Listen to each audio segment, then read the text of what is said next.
ପ୍ରାଚୀନ ଯୁଗରେ ଶିକ୍ଷା ବ୍ୟବସ୍ଥାର ଆଲୋଚନା। ପ୍ରାଚୀନ ଯୁଗରେ ଶିକ୍ଷାର ବ୍ୟବସ୍ଥା ଥିଲା ଭିନ୍ନ।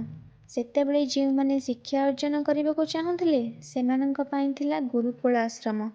ପ୍ରାଚୀନ ଯୁଗରେ ଶିକ୍ଷକମାନଙ୍କୁ ଗୁରୁ କୁହାଯାଉଥିଲା। ବିଭିନ୍ନ ସ୍ଥାନରୁ ଛାତ୍ରଛାତ୍ରୀମାନେ ଆସି ଗୁରୁକୁଳରେ ରହି ବିଦ୍ୟା ଲାଭ କରୁଥିଲେ। ଗୁରୁକୁଳ ସେହି ସମୟରେ ଏକ ପରିବାର ଭଳି କାମ କରୁଥିଲା। ଏଗୁଡ଼ିକ ଗୋଟିଏ ଗୋଟିଏ ଆଶ୍ରମ ଓ ପରିବାରର ବିଦ୍ୟାଳୟ ରୂପ କୁହାଯାଉଥିଲା। ଏହି ଆଶ୍ରମରେ ରହି ପଢ଼ୁଥିବା ବିଦ୍ୟାର୍ଥୀମାନେ ଗୁରୁଙ୍କର ବ୍ୟକ୍ତିଗତ ଧ୍ୟାନ ରଖିବା ସହିତ ଗୁରୁଙ୍କ ନିର୍ଦ୍ଦେଶନାରେ ଶିକ୍ଷା ବ୍ୟବସ୍ଥା ପରିଚାଳିତ କରୁଥିଲେ।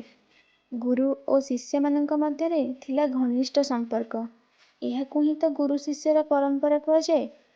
ମୌଳିକ ଶିକ୍ଷା ବ୍ୟବସ୍ଥା ଏଠାରେ କାର୍ଯ୍ୟ କରୁଥିବା ବେଳେ ବେଦ, ଧର୍ମଶାସ୍ତ୍ର, ତର୍କଶାସ୍ତ୍ର ଓ ତତ୍ତ୍ୱଜ୍ଞାନର ଶିକ୍ଷା ଆଦି ଥିଲା ପ୍ରଧାନ।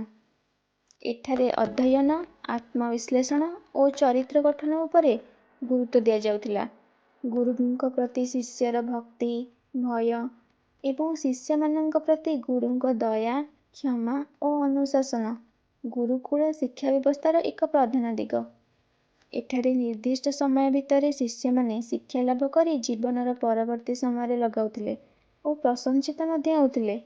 ବେଦ ଉପନିଷଦକୁ ମୁଖସ୍ଥ କରି ଏହାକୁ କର୍ମକ୍ଷେତ୍ରରେ ପ୍ରୟୋଗ କରିବା ହିଁ ଏହି ଶିକ୍ଷା ବ୍ୟବସ୍ଥାର ଥିଲା ଆଦର୍ଶ। ଧନ୍ୟବାଦ।